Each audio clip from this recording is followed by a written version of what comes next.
तो मित्रों, बहुत बहुत अभिनंदन है आपका दिव्य सृजन में। प्रत्येक दिवस की भांति आज भी हम यह लाइव चर्चा का कार्यक्रम शुरू कर रहे हैं। और आज की लाइव चर्चा के कार्यक्रम का जो विषय है वह है, क्या देवी देवता कृपा करते हैं? यह बात सत्य है या झूठ है? क्या उनकी कृपा संभव है? क्या उनकी कृपा होती है? तो आज इसी विषय पर हम चर्चा को आगे बढ़ाएंगे और इस विषय को समझने का प्रयास करेंगे। किसी ने प्रश्न किया है इस विषय पर, और प्रश्न है कि क्या देव जैसे कि अभी रामचरितमानस की चर्चा में देवी देवताओं की चर्चा आ रही थी, शिव जी, पार्वती जी, विष्णु जी, इंद्र आदि सभी देवी देवताओं की चर्चा आ ही रही थी। तो क्या देवी देवता की जो पूजा होती है उसका कोई लाभ मिलता है? क्या वो हम पर कृपा करते हैं? कुछ इस तरह का प्रश्न किसी ने किया कि इस विषय को थोड़ा समझाएं कि हमें देवी देवताओं से कृपा प्राप्त होती है या नहीं होती है। हम उनकी पूजा करें, उनका आराधना करें, उनकी भक्ति करें, तो हमें प्राप्त होगी कृपा या नहीं प्राप्त होगी कृपा? और जो हम चाहेंगे, जिस अनुष्ठान के लिए हम चाहेंगे, जिस विषय के लिए हम चाहेंगे, वो हमें मिलेगा कि नहीं मिलेगा? ठीक है? तो कुछ इस प्रकार का उनका प्रश्न था, कुछ इस प्रकार की उनकी जिज्ञासा थी। तो हम उस प्रश्न पर चर्चा करेंगे और समझने का प्रयास करेंगे कि कैसे देवी देवताओं की कृपा हम प्राप्त कर सकते हैं, या अगर वो कृपा करते ही नहीं है तो क्यों नहीं करते? तो फिर इतने सारे लोग जो भक्ति पूजा करते हैं वो किस लिए करते हैं? जो भी भक्ति पूजा वो करते हैं उसके पीछे करने का उनका उद्देश्य क्या होता है? यह सारी बातें फिर प्रश्न चिन्ह लग जाती हैं। तो ये समझ में आना चाहिए कि देवी देवताओं की पूजा से लाभ मिलता है, नहीं मिलता है, उनकी कृपा प्राप्त होती है कि नहीं होती है। ठीक है? तो यह प्रश्न ही उनका मुख्य प्रश्न है। तो कई लोगों के मन में ऐसा प्रश्न होता है कि देवी देवताओं की कृपा प्राप्त होती है कि नहीं होती है। तो चलिए इस विषय को हम पूरा करते हैं। आप जुड़े रहें, बने रहें। थोड़ा सा आपको इंटरनेट का प्रॉब्लम दिखाई दे सकता है, लेकिन उससे घबराने की ज़रूरत नहीं है। आप साथ में जुड़े रहें, ठीक?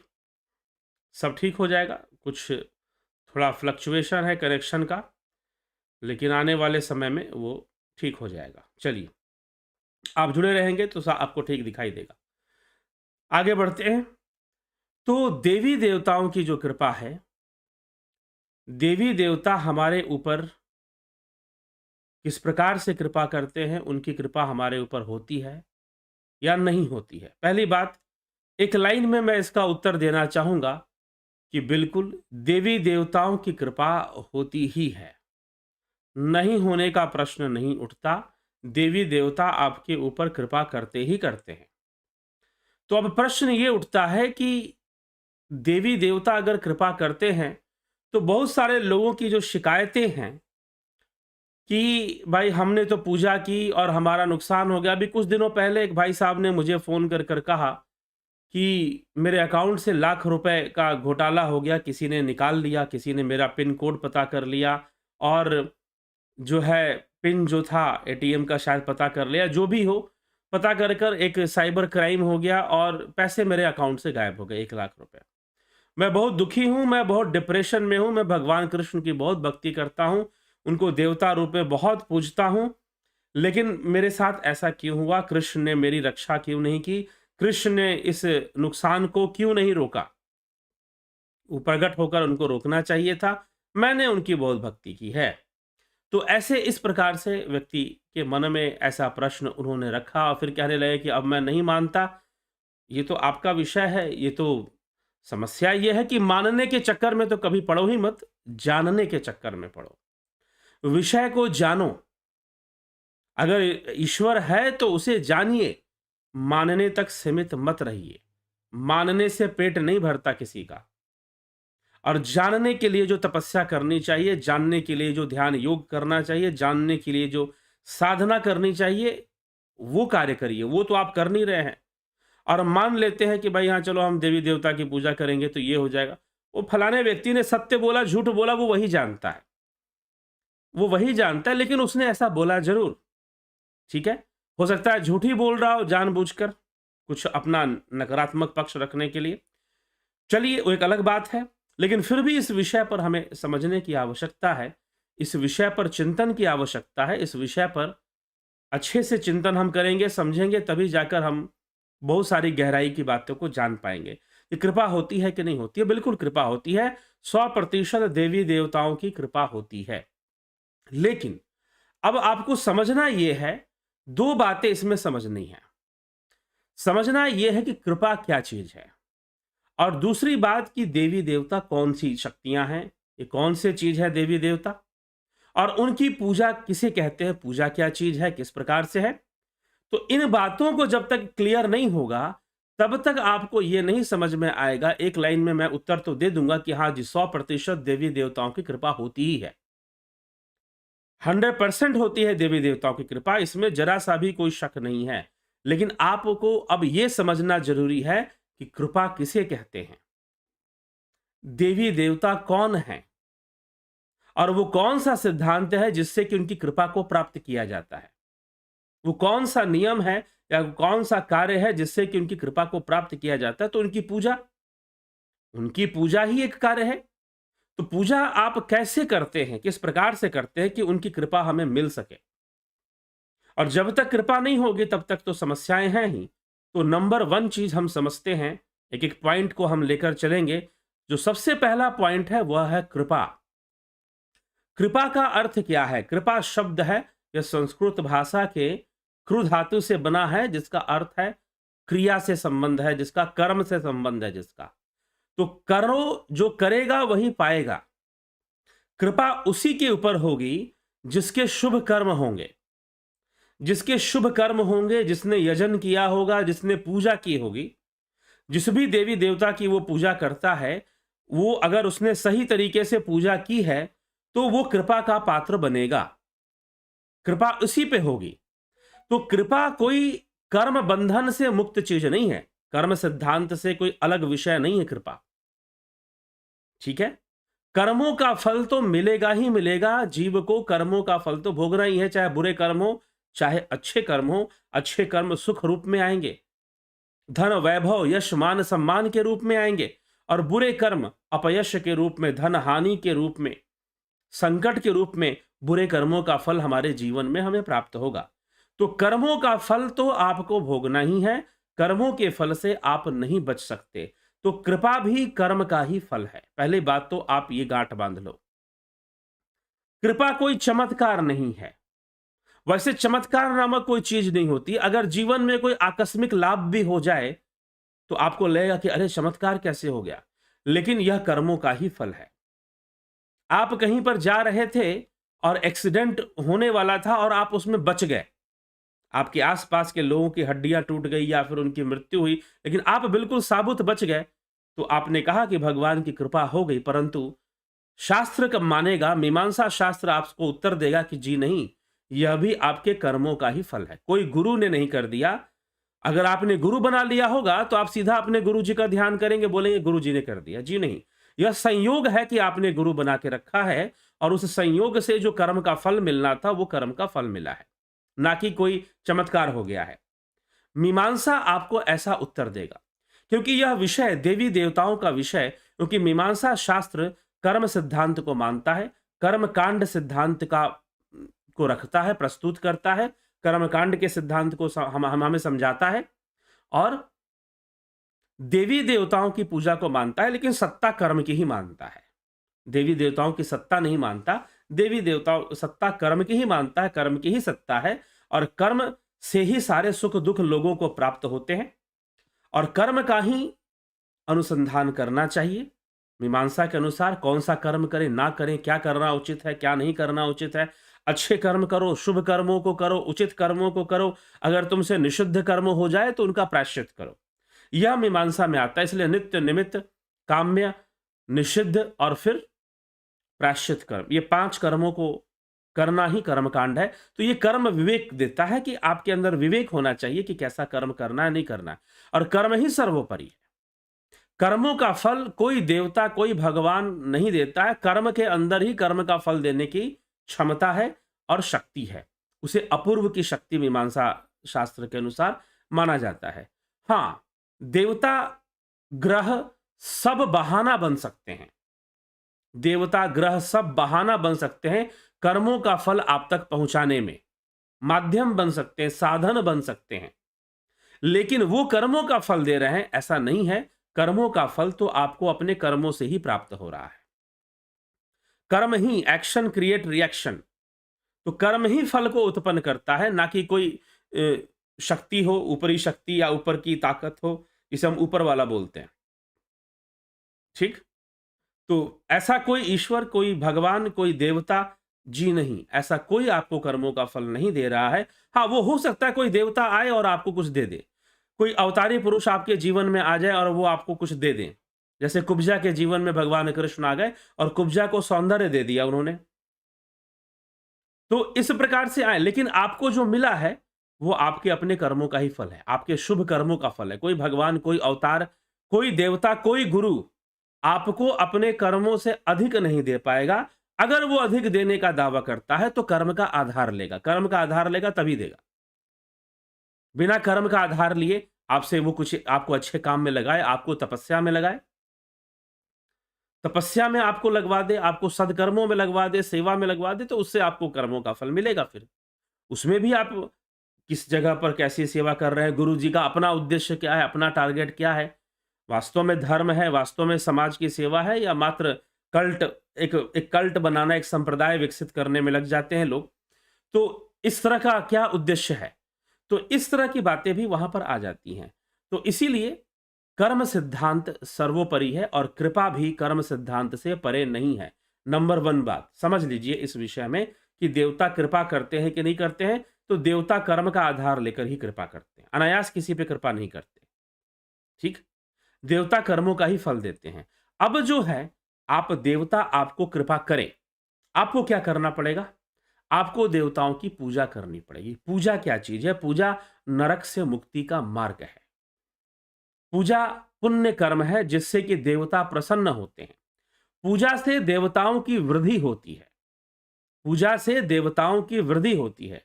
आपने सुना होगा, कई सारे आप टीवी सीरियल देखते हैं, उसमें भी ये दिखाया गया है, पुराणों में भी ये कथा आती है कि जहां ऋषि मुनि यज्ञ करते थे, यज्ञ जहां करते थे, वहां पर राक्षस आदि पहुंचकर उस यज्ञ को खंडित करने का प्रयास करते थे। जो असुर थे वो यज्ञ को खंडित करते थे। क्यों? क्योंकि यज्ञ के माध्यम से, अग्निहोत्र के माध्यम से देवताओं को बल प्राप्त होता है। अग्निहोत्र के माध्यम से देवताओं को वृद्धि होती है, उनकी वृद्धि होती है, उनका बल प्राप्त होता है। आप उन्हें बल देते हो, आप उनकी वृद्धि करते हो, तो वो आपकी भी वृद्धि करते हैं। तो पूजा और यज्ञ आदि जो क्रियाएं हैं वो देवताओं की वृद्धि करती हैं। अब वृद्धि करने का तात्पर्य क्या है? देवताओं की वृद्धि क्या उनकी जनसंख्या बढ़ जाती है? जी नहीं, उनके तत्व की वृद्धि हो जाती है। जैसे वायुदेव हैं, पहले तो देवता कौन है? देवता, अब यह भी समझना जरूरी है कि देवता कौन है। तो मीमांसा शास्त्र कहती है, शास्त्र कहते हैं कि देवता मंत्र रूप हैं। देवता मंत्र रूप हैं, देवता भाव रूप हैं। ठीक, देवता शब्द रूप है, मंत्रों में भी शब्द हैं तो उनके नाम भी हैं। तो देवता भाव रूप हैं, वो हमारे स्थूल रूप में तो हमारे सामने नहीं है, लेकिन भाव रूप में वो स्थूल होते हुए नजर आते हैं।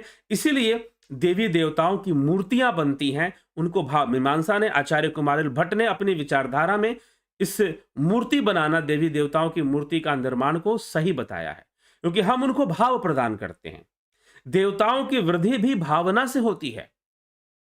देवताओं की वृद्धि भी भाव से होती है। जब आप पूजा करते हो, जिस देवी देवता की पूजा करते हो उसकी भाव वृद्धि कर देते हो। यदि आप माता सरस्वती की पूजा करते हो तो आप विद्या भाव की वृद्धि कर देते हो। माता दुर्गा की पूजा करते हो, आप शक्ति भाव की वृद्धि कर देते हो। आप माता लक्ष्मी की पूजा करते हो, आप धन भाव की वृद्धि करते हो।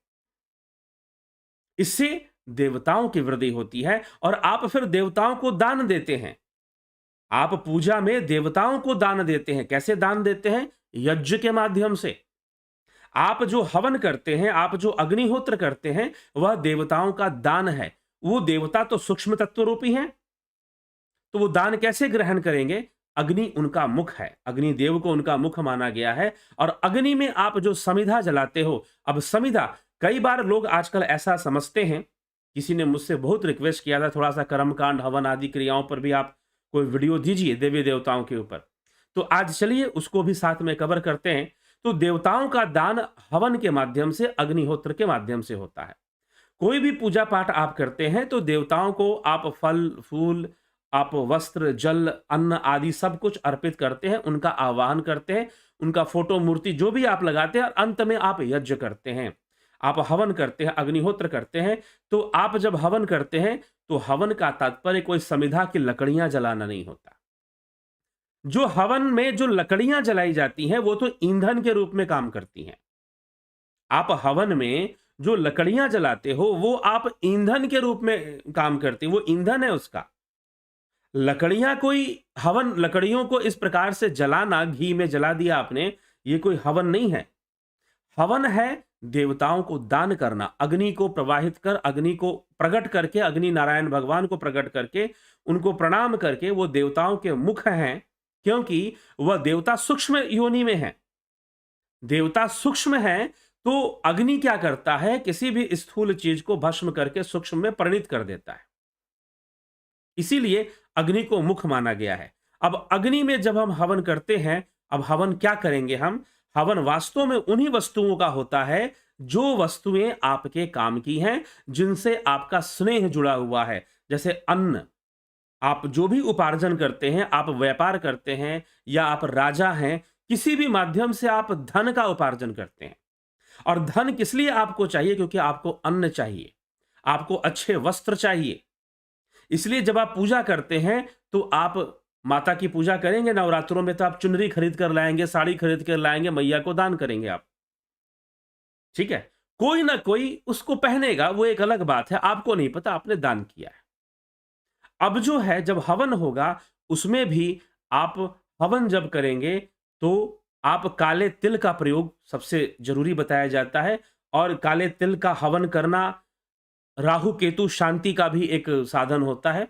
तो काले तिल का प्रयोग आप जरूर करते हैं, चावल प्रयोग करते हैं, जौ प्रयोग करते हैं। और जो भी प्रसाद आप चढ़ाते हैं, थोड़ा थोड़ा उसका भाग जो है, दूध दही भी आप हवन में डालते हैं। अगर आप कोई मिठाई खरीद कर लाए हैं, उसका भी एक अंश आप हवन में डालते हैं, अग्नि में आप प्रवाहित करते हैं उसको भी। सुपारी भी आप हवन में डालते हैं। मेवा, जो ड्राई फ्रूट्स होते हैं, आप उसको भी हवन सामग्री में मिलाते हैं और उसको भी आप हवन में डालते हैं। तो वास्तव में जिन वस्तुओं से आपकी आसक्ति है, जो वस्तुएं आपके प्रयोग की हैं, जो आपका धन है, जो आपका अन्न है, जो आप खाते हैं, भोजन करते हैं, उनको आप हवन में अर्पित करते हैं देवताओं को। ठीक है, तब जाकर वो दान होता है देवताओं का। कोई समिधा जला देना कोई हवन नहीं है, कोई अग्नि को प्रचालित करके धुआं फैला देना कोई हवन नहीं है, ये ध्यान रखिएगा। तो आप देवताओं को इस प्रकार से दान करते हैं, उन अज्ञात देवताओं को जो हमें इन चक्षुओं से नहीं दिखाई दे रहे हैं।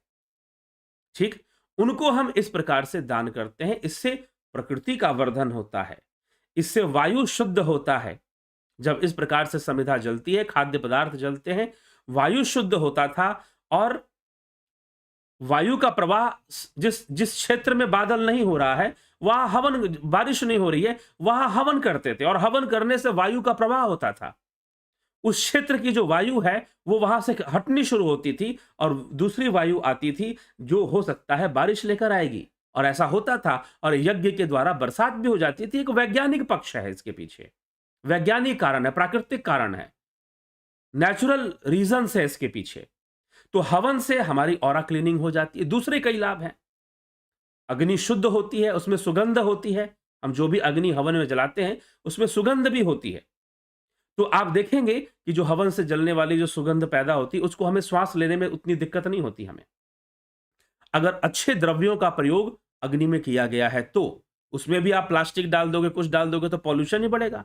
लेकिन अच्छे खाद्य पदार्थ है, अच्छी लकड़ी है, हवन संविधा है, तो वो सुगंध ही फैलाता है और हमारे लिए कोई नुकसान भी नहीं करता। ठीक है, तो इस तरह से ये देवताओं का यह दान होता है हवन के माध्यम से, यदि हम वो दान सच्ची भावना से करते हैं। अब एक और प्रश्न यहां पे उठता है क्या मात्र यही दान का तरीका है? जी नहीं।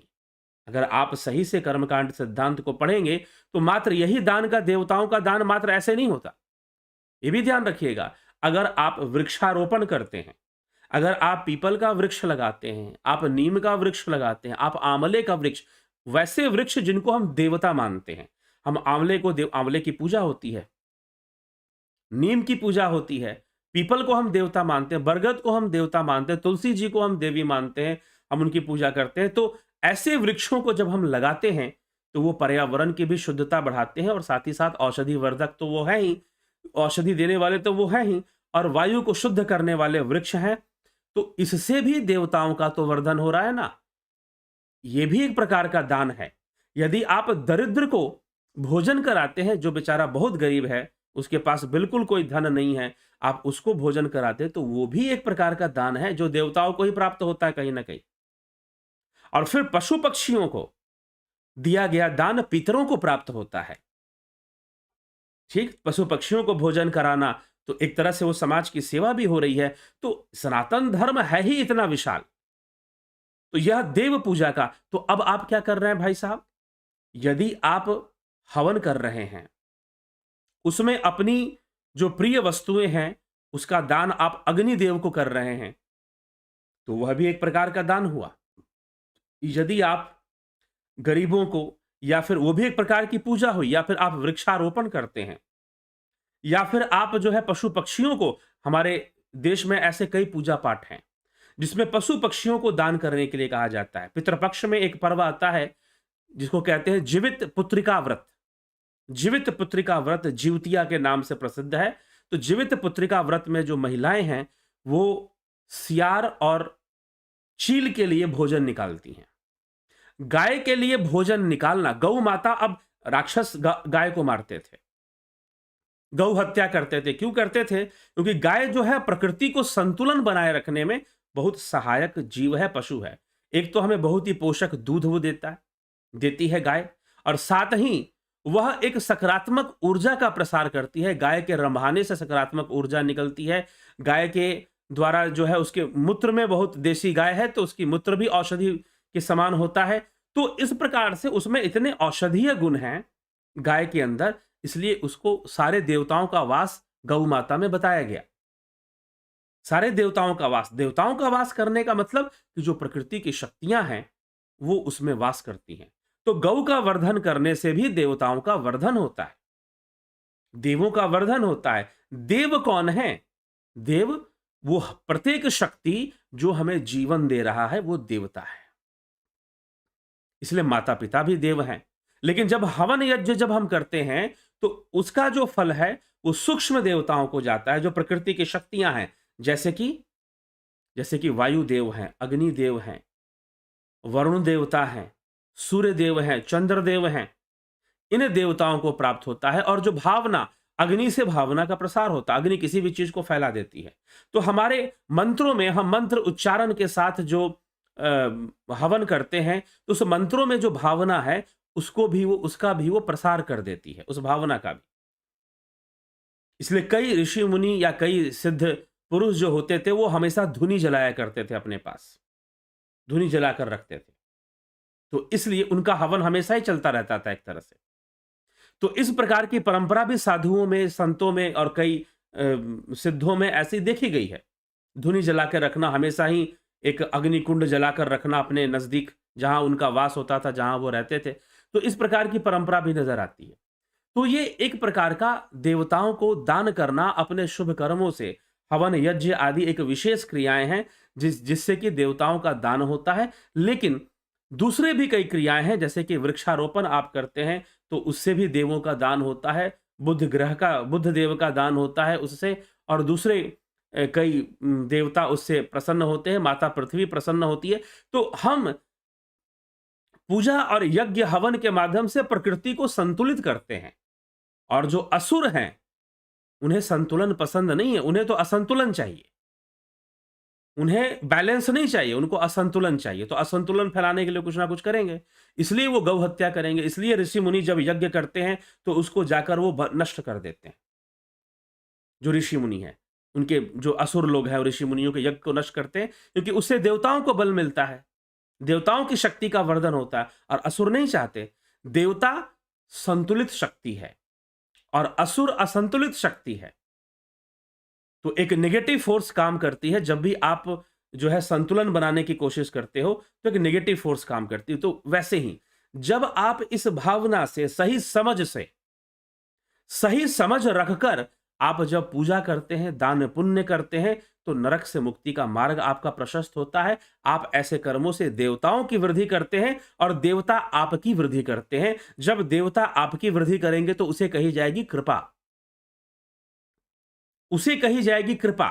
लेकिन आप किसी ना किसी चमत्कार के चक्कर में रहते हो कि हमारे साथ कोई चमत्कार हो जाए, अचानक से हमारे साथ कोई ना कोई चमत्कार हो जाए, ऐसी भावना लेकर आप कहीं ना कहीं फंसे रहते हैं। कहीं ना कहीं आप ऐसी भावना में उलझे रहते हैं कि कोई चमत्कार हो जाए फट से। तो यह कोई चमत्कार होना कोई कृपा नहीं है। और फिर आप जब मूर्ख बनने के लिए तैयार होते हैं, तो बहुत सारे लोग सोचते हैं कि भाई इतने सारे लोग मूर्ख बनने के लिए तैयार है, तो चलो इनको मूर्ख बना देते हैं। फिर कोई गुरुजी बनकर खड़ा हो जाता है जो आपको मूर्ख बनाने के लिए, आप बन जाओ चेले, समर्पित हो जाओ गुरुजी के प्रति। बहुत सारी चीजें चलनी फिर शुरू हो जाती हैं। तो ये सारी समस्याएं फिर आती हैं। तो देवता वास्तव में क्या है, देवताओं का यजन, देवताओं का पूजन का क्या मतलब है, यह समझना चाहिए। हम देवताओं का दान करते हैं, बहुत तरीके से हम देवताओं को दान करते हैं, ठीक है। तो इसलिए जिस दिन ये कॉन्सेप्ट क्लियर हो जाएगा, कॉन्सेप्ट क्लियर होना बहुत जरूरी है। अब गंगा स्नान लोग करते हैं। अब अगर यदि आप गंगा स्नान करते हैं, गंगा जी की पवित्रता को आप बनाए रखना चाहते हैं, तो उनकी सफाई, उनमें गंदगी ना जाए, उनकी सफाई भी हो, और आप उसमें चाहते हैं कि हम उसका हमेशा लाभ उठाते रहें, तो हाँ, अग्नि प्रज्वलित करके उनकी आरती उतारना, यह सब तो एक भावनात्मक क्रिया है। लेकिन साथ ही साथ स्वच्छता का ध्यान रखना। इसलिए देवता वहीं वास करते हैं जहां स्वच्छता होती है, जहां संतुलन होता है, वहां देवताओं का वास होता है। जहां स्वच्छता नहीं, जहां शुभता नहीं और जहां कोई भावना नहीं, वहां देवताओं का वास भला कैसे हो सकता है। तो इसीलिए पहला दान भावनात्मक दान देवताओं का होता है। हम अपनी भावनाओं से, उनके मंत्र जाप से उनकी भावनाओं की वृद्धि करते हैं। मंत्र जाप, स्तुति गान से हम क्या करते हैं, भाव वृद्धि कर देते हैं। अगर माता सरस्वती की आरती आपने गा दी या उनका गुणगान, उनके मंत्र का उच्चारण आपने किया, तो उनसे संबंधित जो विद्या भाव है उसकी वृद्धि आपने कर दी, ठीक है। दूसरा, हम दान से वृद्धि करते हैं, हम हवन यज्ञ से वृद्धि करते हैं, ठीक है। तो इस प्रकार से ये सारे पूजा का अंग है, नित्य निमित्त यही सारे कर्म हैं जो हमें समय समय पे करना चाहिए। अब इसका संबंध मुहूर्त से बन जाता है, ज्योतिष से बन जाता है। इसलिए जितने भी पर्व त्योहार हैं वो ज्योतिषीय गणना पे आधारित है। शिवरात्रि आएगी तो चतुर्दशी में आएगी, ठीक है। इसी प्रकार से होली पूर्णिमा में आ जाएगी। सब जो है ग्रहों पर आधारित हैं। और मकर संक्रांति हो गई, दिवाली हो गई, जितने भी हम पर्व त्योहार मनाते हैं, सब उस पर आधारित है। तो उससे संबंधित ग्रहों की भी शांति होती है उन व्रत पूजा को करने से। उन व्रत पूजा को करने से ग्रहों की भी शांति होती है। काले तिल से हवन करने से राहु केतु की शांति होती है, ठीक है। तो इसलिए जो है हमें इन सब बातों को समझकर, ये एक आर्ट ऑफ लिविंग है, ये एक बेहतर जीवन जीने का तरीका है। लेकिन हम ये सोचकर बैठ जाते हैं कि हमारे साथ कोई चमत्कार होगा, हम लक्ष्मी जी की पूजा कर रहे हैं, अचानक से कहीं धनागमन होगा। होगा, यदि आपने धन भाव की वृद्धि की है, अगर आपने लक्ष्मी जी की वृद्धि की है, उनको पूजा देकर, उनको हवन यज्ञ मंत्र आदि और दान पुण्य से, दान पुण्य भी बहुत जरूरी है। लक्ष्मी जी की पूजा में धन का सदुपयोग होना चाहिए, धन का अपमान नहीं होना चाहिए। आप यही बात समझने की जरूरत है। लक्ष्मी जी की वृद्धि करने का क्या अर्थ है। धन शराब में नहीं जाना चाहिए, धन जुए में नहीं जाना चाहिए, धन धार्मिक अनुष्ठान में जाना चाहिए, धन आध्यात्मिक दान होना चाहिए हमारा। धन किसी जरूरतमंद के पास, जो गरीब व्यक्ति है, दरिद्र है, उसको अगर हम कुछ दान दे दे, ठीक, तो हम धन का सदुपयोग करते हैं या नहीं करते हैं, वो लक्ष्मी का सम्मान है, उसमें भी है। हाँ, मंत्र आदि कर कर भावनात्मक वृद्धि करना, वह भी पूजा का एक विधान है। वह भी नहीं, वह मुख्य विधान है पूजा का। तो वह करते हुए ये सारे शुभ कर्मों को करते हैं, तब जाके पूजा होती है और तब देवता कोई प्रसन्न होते हैं और प्रसन्न होकर आपको उसका फल भी मिलना शुरू हो जाता है। जीवन में ज़रूर आएगा फल। जीवन में अवश्य ही उसका फल आएगा। तो कृपा होती ही होती है, लेकिन आप सही तरीके से तो करें। और रही बात कि कुछ नुकसान हुआ, तो कोई ऐसे कर्म हमारे लगे हुए हैं जो हमें नुकसान देने वाले हैं, वो हमारे पिछले जन्मों का कर्म हो सकता है, प्रारब्ध हो सकता है। अब आप ये सोच रहे हो कि हम देवता की पूजा करें तो सारा प्रारब्ध रुक जाए। तो तथाकथित महानुभाव ने कहा, मैं कृष्ण को देवता मानकर बहुत पूजा, मैंने बहुत पूजा, फिर भी मुझे जीवन में भारी नुकसान सहना पड़ा। अरे भैया, गीता पढ़ो ना, कृष्ण इसका उत्तर दे रहे हैं। श्री कृष्ण भगवान ने स्वयं पंचम अध्याय आप जाकर पढ़िए श्रीमद् भगवत गीता का। स्वयं भगवान श्री कृष्ण कह रहे हैं कि ना तो कर्म, ना कर्मफल और ना कर्ता, इन तीनों का संयोग मैं नहीं करता। साफ साफ लिखा हुआ श्रीमद् भगवत गीता में। अब क्यों तुम ये आशा लगाकर बैठे हुए हो कि तुम्हारे ऊपर कोई विपत्ति आने वाली होगी तो कृष्ण उसे रोक देंगे? क्यों आशा लगा के बैठे हुए हो? यहीं पर सारी समस्या आ जाती है, यहीं पर सारी समस्या प्रॉब्लम्स आ जाती हैं। या आप कुछ ऐसा एक्सपेक्ट करके बैठ जाते हैं। इसीलिए मीमांसा कहता है, कर्म करो भैया, कर्म करो। तुम्हारे कर्म ही तुम्हारे दुखों का नाश करेंगे। ठीक है? तो कर्म तुम करोगे नहीं और तुम जो है देवता के ऊपर आशा लगा के बैठोगे। तो श्री कृष्ण साफ साफ कहते हैं कि कर्म में, कर्म फल में और कर्ता में, इन तीनों में उनका कोई संयोग नहीं होता है। उनका कोई संयोग नहीं होता है। तो इसीलिए आप इस बात को समझ लीजिए और मत इस बात की चिंता कीजिए कि आप तो कृष्ण की भक्ति करते थे, तो फिर मेरे बैंक अकाउंट से 1 लाख रुपए कैसे गायब हो गए? तो कृष्ण जी क्या वहां पर हवलदार बन के बैठे हुए थे वहां इंटरनेट में कि कोई देखते हैं कौन रोक देंगे हम, भाई इसके बैंक अकाउंट से पैसा जाएगा तो हम रोक देंगे। समझने की जरूरत है। हाँ, अगर आप चाहते हैं कि ऐसा हो जाए तो उस लेवल की भक्ति संपूर्ण निर्भरता लाइए। फिर भक्तिम प्रेक्ष रघुपुंगव निर्भराम में हनुमान जी निर्भरा भक्ति मांगते हैं। रामचरितमानस में चर्चा आती है सुंदरकांड में। निर्भरा भक्ति मांगते, मुझे निर्भरा भक्ति दे दीजिए, मैं संसार से कोई मतलब नहीं रखना चाहता, मेरा आप ही से सिर्फ मतलब हो, आप ही पे। तो कुछ इस तरह की बात आती है। लेकिन आपने ये समझ कर बैठ गए आप कि भाई मैं तो कृष्ण की पूजा करता हूं, उनका गुणगान करता हूं, उनका नाम कीर्तन करता रहता हूं हमेशा उनका, तो वो सब कुछ रोक देंगे। जी नहीं, कर्मों का फल तो जीवन में आएगा। कर्मों का फल तो जीवन में आएगा ही आएगा, नहीं आने का प्रश्न नहीं उठता। ठीक है, चाहे कोई भी हो, आए हैं सो जाएंगे, राजा रंग फकीर, एक सिंहासन चढ़ी चले, एक बंधे जंजीर। आप अपनी सच्ची भावना से पूजा कीजिए। अग्निहोत्र, हवन आदि सारे पूजा पाठ, ध्यान योग करते हैं। ध्यान योग तो सबसे श्रेष्ठ चीज है ही, लेकिन इसका मतलब ये नहीं कि आप जो देव पूजा है उसे आप नहीं कर सकते ना। भगवान कृष्ण ने इसी विषय को तो समझाया है गीता में।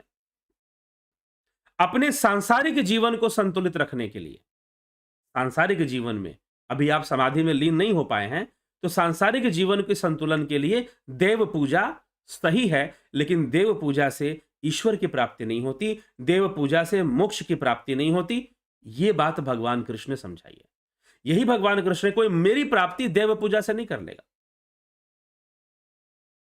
कोई देव पूजा से कोई कितनी भी पूजा कर ले, मेरी प्राप्ति उससे नहीं होने वाली है।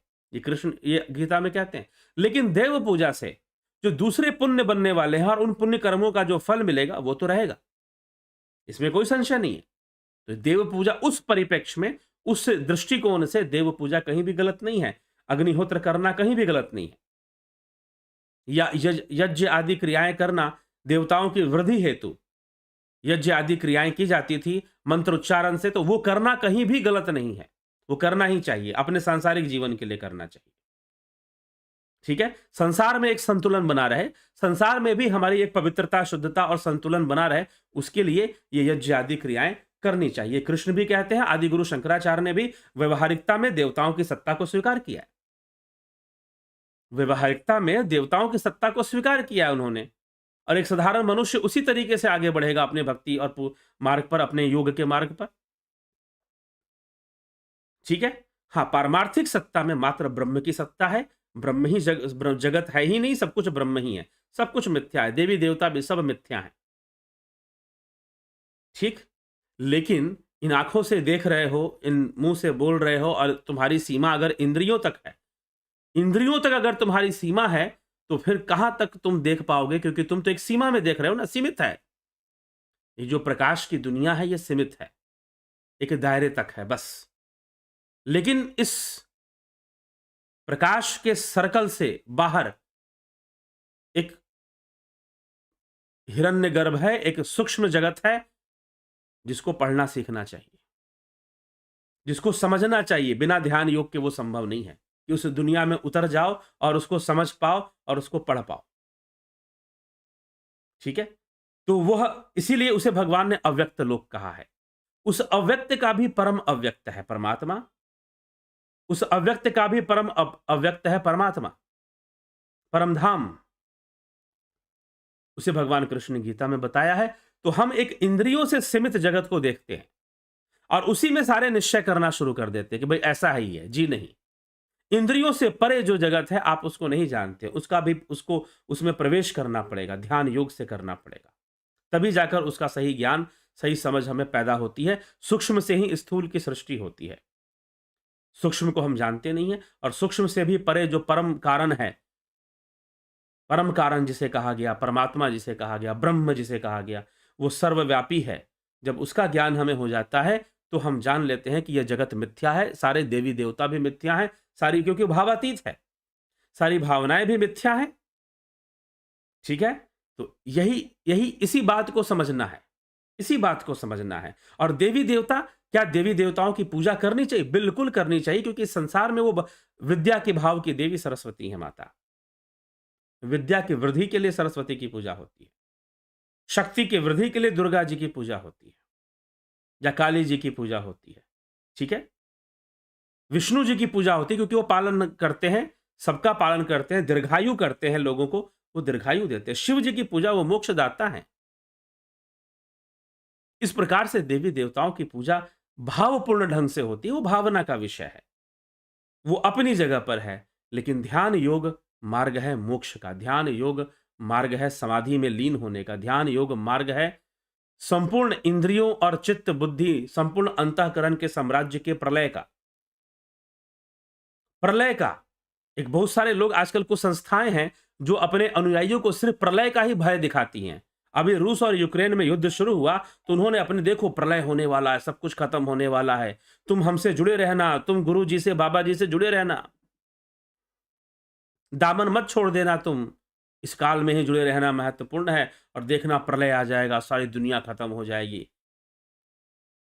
पता नहीं कौन सी दुनिया खत्म हो जाएगी। मीमांसा तो मानता ही नहीं। मीमांसा शास्त्र करता है कि प्रतिक्षण सृष्टि हो रही है, प्रतिक्षण प्रलय हो रहा है, और अगर अगर आप कहते हो कि विनाश होगा, बहुत भारी विनाश होगा, तो बहुत भारी सृष्टि भी होगी। एक तरफ अगर विनाश होगा, दूसरी तरफ सृष्टि भी हो जाएगी। यही प्रकृति का सिद्धांत है, यह अनादि है। सृष्टि और प्रलय भी अनादि है। फिर तो वास्तविक प्रलय जो है वह अपने मूल कारण में लय हो जाना, समाधि में लीन हो जाना, उस परब्रह्म में लीन हो जाना, यह प्रलय है, जहां पर हमारा अंतःकरण उसमें जाकर लीन हो जाता है। मन बुद्धि चित्त अहंकार का साम्राज्य जो है वो लय कर जाता है। उसको उसको प्रलय कहा गया, उसे कैवल्य कहा गया है, वह महासमाधि है। तो उसको प्राप्त होना, यह उद्देश्य हमारे शास्त्र बतलाते हैं। तो वो मोक्ष का मार्ग है, और यह देवी देवताओं का मार्ग है।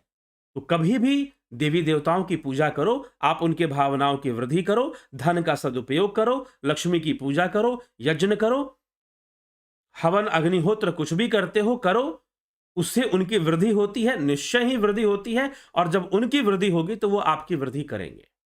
लेकिन किसी चमत्कार का इंतजार मत करो कि अचानक से कहीं धन, क्या मतलब कि बरसात होगी क्या पैसों की, क्या समझ के बैठे हैं आप?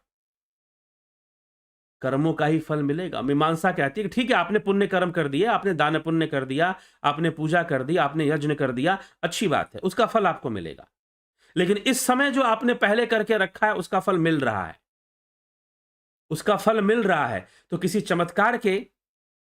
चमत्कार की आशा में मत बैठ जाना कि कृपा होगी, मतलब कृपा का मतलब कोई चमत्कार नहीं होता।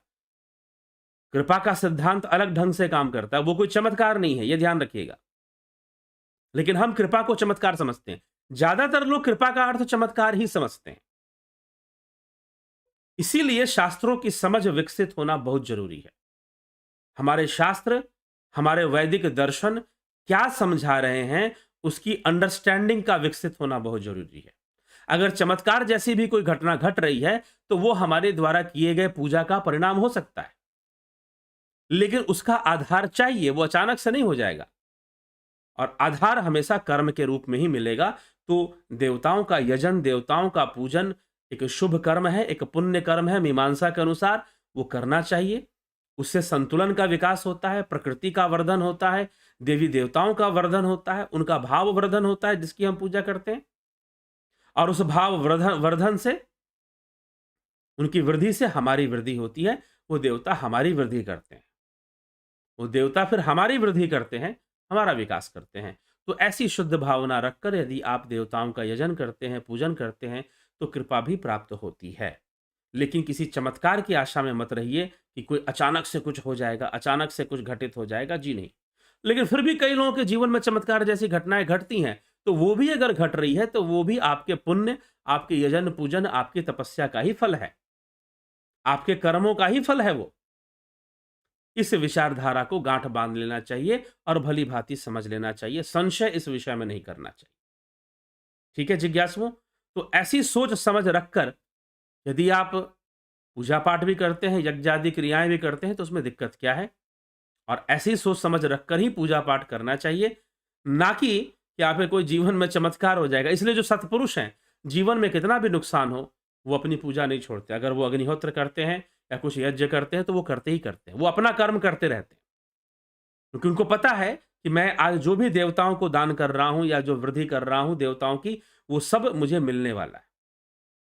इसलिए हमारे संस्कृति में अतिथि देवो भव कहा गया। कोई अतिथि आपके यहाँ आ जाए, कुछ मांगने आ जाए, तो जो भी आपसे संभव है उसको दे दो। वो भी देवताओं का ही एक दान है, इसलिए अतिथि देवो। माता पिता को भी देव कहा गया।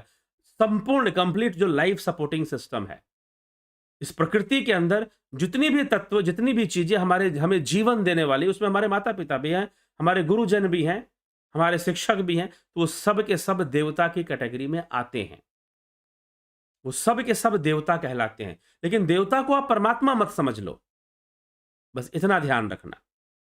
देवता को आप ब्रह्म मत समझ लो। ठीक? देवता हमारे संसार को, हमारे जीवन को संतुलित करने में सहायक होते हैं।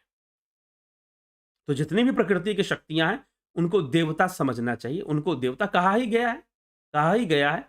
तो इसीलिए तभी तो नीम की पूजा, नदियों की पूजा, पर्वतों की पूजा क्यों देवता रूप में होती है?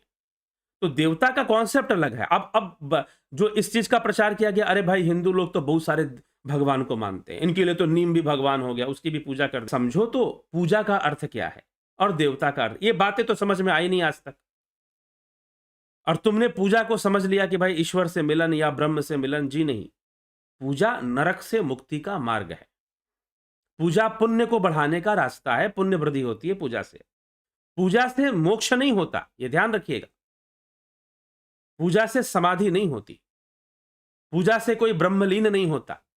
पूजा तो पुण्य को बढ़ाने का रास्ता है, नरक से मुक्ति का मार्ग है। मतलब नरक से मुक्ति का मार्ग दुखों से, कष्टों से, क्लेशों से मुक्ति का मार्ग है। ठीक? तो ये चीज है, पूजा कर्म सिद्धांत के अंतर्गत आती है। तो अब कई बार लोग कहेंगे, अब मैंने ऐसे गुरुओं को देखा है जो अपने शिष्यों को समझाते हैं कि सारी पूजा पाठ बंद कर दो, एकमात्र ध्यान ही पूजा है। गुरु जी ने जो मंत्र दिया है, गुरु जी ने जो ध्यान विधि सिखाई है, वही पूजा है। अरे भैया, ध्यान अलग चीज है, पूजा अलग चीज है। सीधी सी बात। अगर समझ में आती है तो समझ लो। ध्यान एक अलग विषय है। भगवान कृष्ण यही विषय गीता में गीता थॉरली लोग पढ़ते नहीं है। और जितनी भी संस्थाएं हैं जो गीता पे प्रवचन करती हैं, अपनी स्वार्थ से, अपनी मर्जी से गीता के श्लोक चुरा लेते हैं और उसी की बढ़ा चढ़ाकर व्याख्या कर देंगे। अब किसी की रुचि तो है नहीं कि हम पहले श्लोक से आखिरी श्लोक तक पूरी गीता पढ़ें और एक एक श्लोक पर चिंतन करें कि कैसे कैसे जो संवाद है, कृष्ण अर्जुन संवाद कैसे कैसे आगे बढ़ रहा है, कैसे कैसे अर्जुन प्रश्न कर रहा है, किन किन बातों पे प्रश्न कर रहा है और कृष्ण क्या क्या समझा रहे हैं। अगर थॉरो अध्ययन होता तो फिर समस्या ही नहीं होती। लेकिन हाँ, हमने अरे ये गुरुजी तो गीता समझा रहे हैं। वो गीता की बात समझा रहे हैं कि अपनी बात समझा रहे हैं, आप पकड़ ही नहीं पाते। और संस्कृत का नाम सुनते ही अरे ये तो कठिन भाषा है और काम का भी नहीं है। इससे कोई नौकरी-चाकरी तो लगनी नहीं है। ठीक है? लेकिन कठिन नहीं है। कम से कम अंग्रेजी से ज़्यादा आसान है। एक भारतीय व्यक्ति को जो भारतीय संस्कार संस्कार में जिसका जन्म हुआ है, उसके लिए संस्कृत सीखना ज़्यादा आसान रहेगा हमेशा। ये ध्यान रखिएगा, अंग्रेजी सीखने की तुलना में। तो अगर आप थोड़ा-सा भी और वो इतना भी कठिन नहीं है, थोड़ा-थोड़ा आप पढ़ेंगे, ध्यान देंगे तो अपने आप समझ में भी आना शुरू हो जाता है। तो थोड़ा-सा उसको समझने की चलिए गीता के ऊपर तो एक बार व्याख्यान हो चुका है, लेकिन आगे भी आएगा। आगे भी ज़रूर श्रीमद् भगवत गीता पे हम पूरा व्याख्यान देंगे, एक-एक श्लोक पर चर्चा करेंगे। एक-एक श्लोक पे चर्चा करेंगे श्रीमद् भगवत गीता की, ठीक है? तो पहले भी कर चुके हैं, आगे भी करेंगे।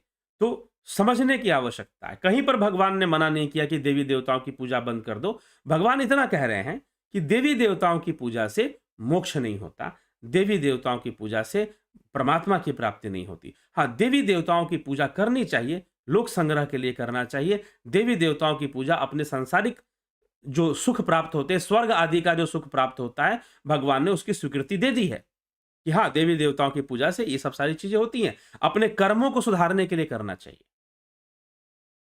हम शुभ कर्मों को बढ़ाने के लिए, अपना पुण्य बढ़ाने के लिए करना चाहिए।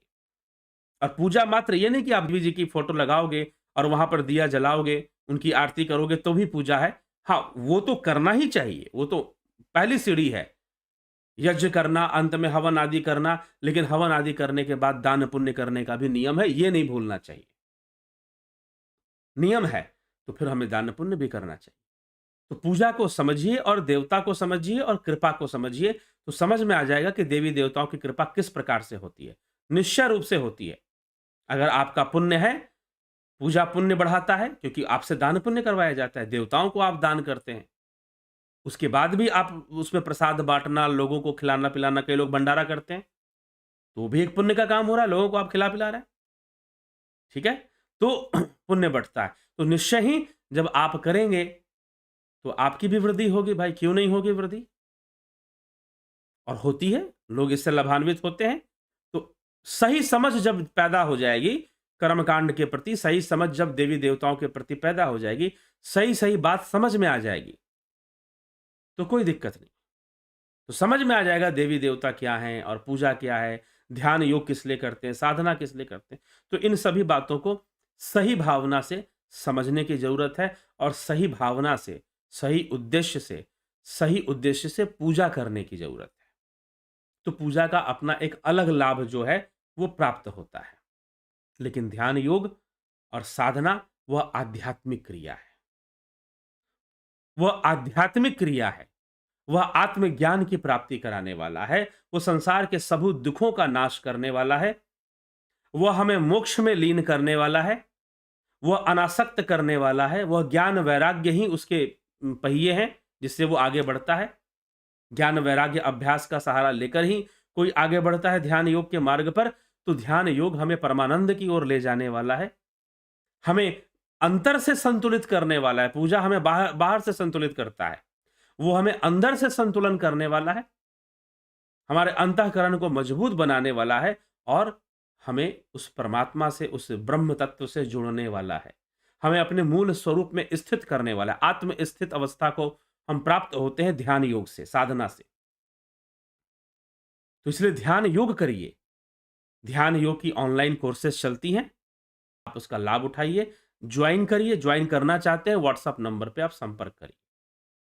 ठीक है? व्हाट्सएप नंबर पे संपर्क करिए। मैं दे दिया करता हूँ व्हाट्सएप नंबर, फिर से आपको यहाँ पर मैं दे देता हूँ। आप उस पे संपर्क कर जानकारी प्राप्त कीजिए कि कैसे हमें ध्यान योग कोर्स करना है या प्राकृतिक चिकित्सा करना है। तो निश्चय ही आपको उसका लाभ प्राप्त होगा। तो कुछ लोगों ने संपर्क किया भी है, संभवतः ज्वाइन करेंगे लोग। आप अगर इच्छुक हैं ध्यान योग कोर्स, अपनी आध्यात्मिक यात्रा, अपने कल्याण की यात्रा शुरू करने के लिए, तो निश्चय ही करिए। कई लोगों ने लाभ उठाया है और आगे भी लाभ उठा रहे हैं। आगे भी लाभ उठा रहे हैं और लाभ उठाते जाएँगे। आप भी लाभान्वित होइए। इस कोर्स को कर कर निश्चय ही आपका कल्याण होगा। आप खुद जानेंगे, इसलिए किसी भी विषय को जानिए, मान्यता मानकर मत चलिए कि ऐसा हो जाएगा, वैसा हो जाएगा। किसी भी विषय को जानिए, देवता कौन है जानिए, कृपा किसे कहते हैं जानिए। कुछ हो जाएगा या चमत्कार हो जाएगा मान के मत चलिए, तो ज़्यादा सही रहेगा। कर्मों का फल ही जीवन में मूलतः प्राप्त होना है। और जो ईश्वर जिसे परमात्मा बोलते हैं, जिसे हम कृष्ण बोलते हैं, वो कृष्ण, वो परमात्मा आपके कर्म, कर्मफल और कर्ता के बीच में कोई हस्तक्षेप नहीं करता। कर्मफल आपको मिलेगा ही मिलेगा, वो रोकने भी नहीं आएगा। ना वो दंड देता है, ना वो इनाम देता है, समझिएगा इस बात को। वो परमात्मा ना किसी को दंड देता है और ना ही किसी को इनाम देता है, कुछ नहीं करता वो इस विषय में। वह मोक्ष का साधन है, वह मुक्ति का साधन है, वह परमानंद का साधन है, वो सिद्धि का भी साधन हम ये भी कह सकते हैं। लेकिन वह किसी को दंड और इनाम देने नहीं आता है, किसी के कर्म फल में हस्तक्षेप नहीं करता। प्रकृति के द्वारा जो निश्चय है, देवताओं के द्वारा प्रकृति के द्वारा कहना और देवताओं के द्वारा कहना लगभग एक ही बात है। उनके द्वारा जो निश्चय है वो आपको मिलना है, वो आपको मिलेगा, ठीक है। और पूजा, देवताओं की पूजा पुण्य कर्म को बढ़ाने वाली है, तो निश्चय ही उसका भी फल आपको मिलेगा। और प्रायश्चित कर्म कर लेने से, तपस्या आदि, व्रत आदि कर लेने से, प्रायश्चित कर लेने से हमारे कई कष्ट दूर हो जाते हैं, क्योंकि उसमें हम स्वयं को कष्ट देना शुरू कर देते हैं। तो हमारे कई कष्ट दूर होते हैं, कर्मों के फल दूर, बुरे कर्मों के फल खत्म होते हैं। तो इन सभी गूढ़ रहस्य की बातें हैं, इनको समझ लेंगे तो किसी चमत्कार की प्रतीक्षा हम नहीं करेंगे। कर्म में विश्वास करेंगे, अपना कर्म करो, अच्छे से करो, पुण्य भी करो, दान पुण्य करो। अपने धन का सम्मान करना चाहते हो तो आध्यात्मिक धार्मिक अनुष्ठान में अपना धन लगाओ, आध्यात्मिक कार्य में लगाओ, तो निश्चय ही उस देवी प्रसन्न होती हैं और वो हमें जो है निश्चय ही उसकी वृद्धि करती हैं, और बहुत सारे ग्रह दोष भी शांत हो जाते हैं इन सब क्रियाओं से। तो यही सब सारा विषय है। आगे भी ऐसे कई बीच बीच में विषय आते रहेंगे। रामचरितमानस पे चर्चा आगे बढ़ रही है, मिलेगी, लेकिन जो समसामयिक विषय और जो लोगों के मन में संशय और बहुत तरह की बातें होती हैं, उनको लेकर भी कई बार वीडियोस, तो ये काफ़ी दिन से ये प्रश्न किया गया था, काफ़ी दिन हो गए इस पर एक व्याख्यान करना था। तो मैंने देखा कि ये तो राममानस की चर्चा तो बहुत लंबी चलने वाली है। अभी तो बालकांड में ही हम हैं और उसके आगे बहुत कुछ लंबा चलेगा, 3-4 महीने शायद निकलेगा इस चर्चा में। तो हम उसको सुनेंगे, लेकिन बीच-बीच में ऐसे जो विषय हैं, जिसको लेकर कई बार लोग बहुत संशयग्रस्त रहते हैं और किसी चमत्कार की कृपा को वो चमत्कार समझते हैं कि कहीं से कुछ हो जाएगा, इस चक्कर में रहते हैं। जी नहीं, इसको समझ लेना है, कृपा के विषय को, पूजा के विषय को, देवताओं के विषय को, और उस ढंग से यजन पूजन जो भी आपको करना है आप करिए। जो ध्यान योग करिए वो ज्ञान यज्ञ है। भगवान कृष्ण ने ज्ञान यज्ञ में कर्मों की आहुति मानी है। ध्यान योग के द्वारा ज्ञान यज्ञ होता है। ध्यान योग में बैठना ज्ञान यज्ञ है। यथे धांसी समिधोर अग्नि भस्म सात कुरते अर्जुन, ज्ञान अग्नि सर्व कर्माणि भस्म सात कुरते तथा। ये अर्जुन, जिस प्रकार से हवन अग्नि में समिधा भस्म होती है, उसी प्रकार से ज्ञान अग्नि में जो घट के भीतर जो प्रणव साधना से प्रकट होता है, जो प्रणव ध्यान से प्रकट होता है, उस प्रणव में, उस प्रणव अग्नि में, उसी ज्ञान अग्नि में कर्म जो है जलकर भस्म होते हैं। हम कर्मों से निजात पाते हैं, हम मोक्ष की ओर गमन करते हैं, हम मोक्ष की ओर आगे बढ़ जाते हैं फिर ध्यान योग के माध्यम से। और जो हमारे बुरे कर्म हो, चाहे बंधन बनाने वाले, पाप पुण्य दोनों ही बंधन है। कर्म सिद्धांत कहता है पाप पुण्य दोनों ही बंधन है। पाप जो है कटीले लोहे के जो बनते हैं, कटीले लोहे की जो तारें होती हैं, उनका बंधन है, तारों का बंधन है। कटीले लोहे के तारों का बंधन पाप है, जो चुभता भी है, तो कष्ट पहुंचाता है। और जो पुण्य है वो सोने के महल जैसा बंधन है, सोने के कमरे जैसा बंधन है, जिस बंधन में रावण रहता था। तो दोनों ही बंधन है। तो लेकिन ध्यान योग हमें इन दोनों से ऊपर उठाकर मोक्ष की ओर ले जाता है। ज्ञान अग्नि में, प्रणव अग्नि में सारे कर्म दग्ध होते हैं, सारे कर्म दग्ध होते हैं, और व्यक्ति कर्म बंधन, कर्म और काल चक्र से मुक्त होकर मोक्ष की प्राप्ति करता है, समाधि में लीन होता है, परमानंद का अनुभव करता है। ठीक है। तो इन सब बातों को समझना चाहिए। ये सब ध्यान योग से संभव है, इसलिए ध्यान योग का कोर्स ज्वाइन कर आप जीवन को बेहतर बनाइए। वास्तव में हम मोक्ष प्राप्त कर लेंगे, हमें सिद्धि हो जाएगी, ये सब बहुत दूर की बातें हैं। पहले तो आपका जीवन ही संतुलित हो जाएगा। आप एक बेहतर जीवन जीना सीखेंगे ध्यान योग के माध्यम से। क्यों? क्योंकि ध्यान योग करने से सबसे पहले तो हमारा साइकोलॉजिकल बैलेंस बनना शुरू होता है। मन के विकार पहले जाते हैं उससे। मन के विकार जाने से शरीर के विकार भी ठीक होते हैं। इसलिए ध्यान योग अनिवार्य है। करने से तो पहले तो हमारा जीवन ही संतुलित होता है ध्यान योग से। देवता भी प्रसन्न होते हैं ध्यान योगियों से, साधना करने वाले तपस्वी ऋषि मुनियों से। वो भी उनके सामने सिर झुकाते हैं फिर। उनको पता है कि इनके माध्यम से हमें हमारी वृद्धि होगी, तो वो देवता ऋषि मुनियों के सामने भी सिर झुकाते हैं फिर। तो देवता भी हमारे सामने झुकते हैं। ध्यान योग में वो शक्ति है। तो यह प्रकृति भी हमारा सम्मान करती है और ध्यान योग इसलिए हमें करना चाहिए। हम एक अच्छा जीवन जीना सीखते हैं, एक संतुलित जीवन जीना, एक मेंटल बैलेंस, साइकोलॉजिकल बैलेंस, विचारों का संतुलन। और ये नहीं रहेगा तो जीवन अशांत होगा। धन हो, पैसा हो, महल हो, गाड़ी हो, सब हो, मानसिक अशांति आपको ज़्यादा कष्ट पहुँचाएगी। सब कुछ रहते हुए भी कुछ ना होने का भान करा देगी। इसीलिए ये सारी चीज़ें विचारणीय हैं। विचार कर विषयों को सही से समझकर इसका लाभ उठाइए और करिए। पूजा करना है करिए, दान पुण्य करना है करिए। चलिए ठीक है, आगे बढ़ते हैं, आपके टिप्पणियों को देखते हैं। कमलेश खैरनर जी, स्मिता सावंत जी, अशोक श्रीवास जी, जय श्री राम। ध्यान योग से तत्वज्ञान मिलने वाले कोई पूर्ण गुरु बोला जाता है, वही हमारे इष्ट देव होते हैं। चलिए जी ठीक है, ध्यान योग से तत्वज्ञान मिलने वाले को पूर्ण गुरु, ऐसे तो वेदांत शास्त्र के अद्वैत ने तो आत्मा को ही पूर्ण गुरु माना है। ठीक, आत्मा को ही पूर्ण गुरु माना है, क्योंकि सारी प्रेरणा वहीं से मिलती है, सब कुछ वहीं से आता है। एक बार विवेक चूड़ामणि पढ़िए, विवेक चूड़ामणि का अध्ययन कीजिए, आदि गुरु शंकराचार्य ने जो लिखा है, फिर समझ में इस विषय का आएगा। ठीक, तो और ध्यान योग होगा तो तत्व ज्ञान भी होगा, क्यों नहीं होगा। विक्रम सिंह जी, शंकर प्रसाद जी, राम गोपाल जांगीर जी, विजय मंडल जी, सविता नायक जी, अवनी प्रधान जी, कुमारी पलक, जोंती दत्ता, नवजोत नाथ जी, बहुत अभिनंदन है आपका। राम विलास जी, सतीश जी, विनोद कुमार सूद जी, उषा श्रीवास्तव जी, वेंदेश्वरी मिश्रा जी, रमेश पेशवानी जी, सरोज साहू, अर्जुन भाई चौहान, गोविंद प्रसाद नीमा, विनोद कुमार शर्मा, रजनेश बर्फानी, ओम तत्सत जी, राकेश कुमार साहू जी, पिंटू वासवा जी, बबीता धीमान जी, जलाराम रायका, सचिन जोशी, शिवम भट्ट, बलवंत सिंह गोहिल, यश सेठ जी, अभिनंदन है आपका। AK त्यागी जी, संजय घाघरे जी, बीकू कुचाड़िया जी, गंभीर शाह जी, अंजू श्रीवास्तवा जी, विमला शाह जी, राजू पाल जी, हरीश डंगवाल जी, गणेश पवार, बिसलाल बहादुर सिंह जी, कल्पना जी, पगड़ी जी, आदित्य खास, सीताराम माली, रूपलाल विश्वकर्मा जी, माधुरी कोल्हे जी, अभिनंदन है। सीताराम माली जी, विष्णु चंद्र मौर्य, वीरेंद्र मिश्रा, राम विलास जी, ज्ञान आनंद जी, संतोष देवी, पंकज सोनी, नवज्योतिनाथ, राकेश चंद्र शर्मा, मिथिलेश सिंह, राम प्रकाश जी, योगेंद्र पंडित जी, गौरव सिंह जी, विक्रम सिंह जी, मनीष जादव जी, राधे कृष्ण सीताराम, रामविलास जी।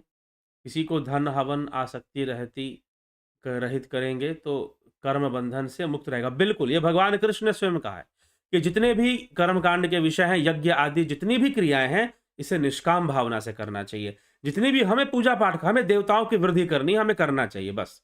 देवता हमें बदले में कब देंगे, कैसे देंगे, इसकी चिंता नहीं करनी चाहिए। बिल्कुल सही कहा आपने कि अनासक्त, आसक्ति से रहित होकर यज्ञ आदि, हवन आदि सारे ये कर्म करने चाहिए, सारे दान पुण्य ऐसे ही करने चाहिए। हम देवताओं को देंगे, देवता हमें बदले में मिलेगा कि नहीं मिलेगा, इसकी चिंता किए बिना करना चाहिए। ठीक, चलो। गुरुजी, ऋषि मुनि संत साधु महर्षि ब्रह्म ऋषि, इनमें क्या अंतर है? ऋषि भी हैं, दृष्टा हैं।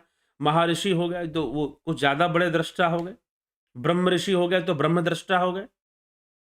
ठीक है, मुनि हो गए जो चिंतन मनन करने वाले मुनि हैं, वो मेडिटेशन ध्यान करने वाले मुनि हो गए। संत शब्द तो बहुत बाद में विकसित हुआ, ठीक है? तो संत है, साधु जो साधना कर रहा है वो साधु है, जो अपने आप को साधने वाला ही साधु है, जो अपने आप को साध ही नहीं रहा तो वो साधु कैसा? ठीक? वही साधु परिपक्व हो गया, लोक कल्याण करता है तो संत कहलाता है। वीडी जडेजा जी, भागवत यादव जी, राम सिंह कश्यप जी, ज्ञान आनंद जी, भगवान द्वारा भक्तों की सहायता करने की जो कथाएं सुनने की आती हैं, तो क्या वे उनकी वर्तमान भक्ति का फल है या पूर्व की भक्ति का फल है? जी हाँ, दोनों है। पूर्व की भक्ति, वर्तमान कर्म, जब पूर्व का भी साथ में मिलता है तभी होता है। ठीक? जैसे द्रौपदी की पुकार पर तुरंत कैसे प्रकट हो गया? जी हाँ, कर्मों का फल ही है। सबके लिए तो प्रकट नहीं हो रहा है, द्रौपदी के लिए प्रकट हो गए। द्रौपदी की भक्ति रूपी कर्म तो उसके साथ है ही, भक्ति रूपी कर्म तो उसके साथ है ही, लेकिन प्रकट भी हो गए द्रौपदी के लिए। तो द्रौपदी ने भी कभी कुछ किया कृष्ण के लिए, कृष्ण ने उसके बदले में दिया। राकेश कुमार साहू, हवन करने के लिए पंडित जी जरूरी हैं, या हम अगर आप पूरी शुद्धता बनाते हुए, सही खान पान और सही शरीर की शुद्धता बनाते हुए हवन करते हैं तो कोई दिक्कत नहीं, कर सकते। हाँ, विशेष अनुष्ठानों में कुछ विशेष, जैसे अंत्येष्टि क्रिया है, अंत्येष्टि संस्कार है, या फिर विवाह संस्कार है, विवाह हो रहा है, उपनयन संस्कार, कुछ ऐसी क्रियाओं में वहां आप पुरोहित को बुलाइए। ठीक है? बाकी जो दैनिक पूजा पाठ आप जो कुछ भी करते हैं उसमें अग्निहोत्र आदि करते हैं वो करिए आप, उसके लिए किसने मना किया? हाँ, लेकिन आपको अगर खुद से करना है तो थोड़ी सी अपनी शुद्धता भी वैसी बनाइए तो और अच्छा रहेगा। चंद्रदेव को प्रसन्न कैसे करें? करिए आप। चंद्रदेव को प्रसन्न करने के लिए सोम यज्ञ होता है, सोम यज्ञ कर लो, नहीं तो फिर चंद्रदेव को प्रसन्न करने के लिए बहुत सारे उपाय बताए जाते हैं, करिए आप। चंद्रदेव के तत्व का दान करिए, प्रसन्न हो जाएंगे। कई क्रियाएं हैं, शिव की पूजा करो, शिवरात्रि का व्रत करो, उससे चंद्रदेव, क्योंकि चंद्र उनके मस्तक पर हैं। ऐसा ये अलग विषय हो गया, ये ज्योतिष का विषय आपने यहाँ पर ले आया, ठीक है? तो अभी हम उसकी गहराई में नहीं जा सकते, तो फिर एक अलग चर्चा करनी पड़ेगी, पूरी बातों को समझना पड़ेगा कि ग्रहों का शांति कैसे होती है, क्या करने से होती है, कौन से कर्म करने पड़ते हैं, समझना पड़ेगा, उसका कॉन्सेप्ट क्लियर करना पड़ेगा। चलिए, वो कभी और। अशोक श्रीवास जी, कर्ता करे न कर सके, गुरु करे सो होए, तीन लोक अखंड में, गुरु से बंधना कोई पूरन गुरु कैसे काम कर देते हैं, क्या यह सत्य है? पूरन गुरु आपको कर्ता करे न कर सके, गुरु करे सोए, 100% सत्य बात है ये। कर्ता करे न कर सके, गुरु करे सो होए, तीन लोक नौखंड में गुरु से बड़ा ना कोई, इसमें कोई संशय नहीं है। लेकिन यहां पर गुरु क्या करके देता है? तो गुरु आपको मुक्ति का मार्ग दे देता है, जो कोई नहीं दे सकता। इसलिए कहा गया कि ये कोई कर्ता भी इसको नहीं कर सकता। कर्ता मतलब यहां पे कर्ता कौन है? यहां पर कर्ता देवता है। यहां वो ब्रह्म तो कर्ता है ही नहीं। अगर आपने परमात्मा को कर्ता समझ के रखा है तो आप महामूर्ख वैसे ही हैं। ये मैं कई बार ऐसे शब्दों का, इसलिए मैं कहता हूं कि जो कहते हैं कि 10 भगवान है वो मूर्ख हैं, और जो ये कहते हैं कि एक भगवान है वो महामूर्ख है। इस एक भगवान को मानने वालों ने दुनिया को इतना नुकसान पहुंचाया है, मानवता को इतना नुकसान पहुंचाया है कि पूछो मत। ठीक है? तो किसी एक परमात्मा को मानने वाला वो महामूर्ख होता है फिर। परमात्मा अनंत सर्वव्यापी है, ये कहा गया है हमारे शास्त्रों में। तो इसीलिए अद्वैत शब्द का प्रयोग आदि गुरु शंकराचार्य ने कहा, एक नहीं बोला उन्होंने, एक नहीं बोला। इसलिए जब वेस्टर्न फिलोसोफर जब अद्वैत को अंग्रेजी नाम देते हैं तो कहते हैं मोनिज्म, नॉट मोनोथेज्म। मोनिज्म और मोनोथेज्म को समझिए। मोनोथेज्म मतलब ईश्वर में विश्वास, मोनिज्म में ईश्वर, किसी एक ईश्वर को मानने की मान्यता नहीं है, अद्वैत में नहीं मान्यता है ऐसी। ठीक है? तो यहां पर कर्ता परमात्मा को नहीं, कर्ता देवी देवताओं को कहा गया है। बल्कि और गुरु करे सोए, तो गुरु क्या कोई भी चमत्कार करके दिखा देगा? जी नहीं। करवा के दिखा दो। क्या जो गुरु के शिष्य हैं उनके साथ दुर्घटनाएं नहीं हो रही, उनके धन की हानि नहीं होती है? बहुत सारे गुरु हैं, बहुत सारे आश्रम बने हुए हैं। आप माइक से कहानियां चमत्कारों की सुना दो, यही होता है। गुरुओं का मार्केट ऐसे ही चलता है, माइक से चमत्कारों की कहानी सुनाएंगे कि भाई गुरुजी ने इसकी बीमारी दूर कर दी, गुरुजी ने उसकी। लेकिन कितने ऐसे गुरु के चेले जिनकी बीमारियां ना दूर हुई, तो क्या कहोगे उनके लिए फिर? गारंटी के साथ गुरुजी कर देंगे सबकी बीमारी, गारंटी कार्ड देकर। गारंटी दे कि भाई फलाने शिष्य की बीमारी दूर होगी और करके दिखा दे। क्या गारंटी कार्ड दे देगा कोई गुरु? नहीं, आपको समझाएगा। अगर नहीं हुई, उसके विश्वास का लेवल वो नहीं है। उसके पिछले जन्मों के पाप है, बहाने बहुत हैं। अगर चेले की बीमारी नहीं ठीक हुई, तो उसके विश्वास का स्तर उस लेवल का नहीं है। शबरी जैसा विश्वास नहीं तो कहां से कृपा होगी? गुरुजी ने बहाना बना दिया। गुरुजी ने यह भी बहाना बना दिया, अरे उसके पिछले जन्मों के कर्म बहुत खराब रहे हैं, तो कैसे गुरु कृपा हो जाए? सत्संग में सुना दिया, सुनाने के लिए किया है, और सारा मिक्स कर देंगे ना। इन जितने भी ये गुरुवादी है ना हमारे देश में, जो गुरु आश्रम में बैठे हुए और गुरु को समर्पित हैं, उनको ना सही से कर्म की फिलॉसफी समझ में आती है, ना उनको देवता पता है कि देवता किसे कहते हैं, उनको बिल्कुल नहीं पता। कोई कॉन्सेप्ट उनको मिलता ही नहीं है, क्योंकि बिल्कुल कुएं का मेंढक बनकर वो उतना ही पढ़ते हैं जितना गुरु जी ने अपनी किताब में लिखा, उसके आगे वो कुछ पढ़ते ही नहीं है। उनकी समस्या ये है। और बहाने बहुत सारे हैं। अगर शिष्य का बीमारी दूर हो गई तो गुरु जी का झंडा ऊंचा, अगर शिष्य की बीमारी नहीं दूर हुई तो उसके पिछले जन्मों के बहुत पाप हैं, उसके विश्वास का वो स्तर नहीं है कि कृपा हो पाए, गुरु की कृपा उस पर पहुंच पाए। बहाने भी बहुत है। खूब सत्संग सुना है मैंने, मत बोलो कि करता करे ना कर सके गुरु करे सो होए, रटा हुआ है, सुन सुन के दिमाग पक गया है यहां पर। ठीक है, तो इस आडंबर से बच जाओ। मैं कहता हूं इस प्रकार के जितने भी गुरु आश्रम चल रहे हैं, वही अली मौला, अभी शिवरात्रि में गुरु जी अली मौला गा रहे थे, खूब खूब प्रचार चला। मुझे किसी ने कहा कि देखिए वो शिवरात्रि का कार्यक्रम का कितना प्रचार चल रहा है, शिवरात्रि के कार्यक्रम का कितना प्रचार चल रहा है। अब गुरुजी अली मौला भी खूब गा रहे थे। कौन मौला कौन अली? भैया जिसको गा रहे हो पहले जान तो लो कि मौला किसे कहते हैं और अली किसको कहते हैं। पहले कम से कम जान तो लो कि अली किसको, जब कहते हो कृपा होगी तो पहले ये तो जानो कृपा किसको कहते हैं, देवता किसको कहते हैं, परमात्मा किसको कहते हैं। कब जानोगे? कुछ जानना है नहीं, सीधा कहीं पर प्रवचन सुना, चार बातें सुनने में बड़ी मीठी मीठी लगी, अच्छी लगी और हम हो गए कायल।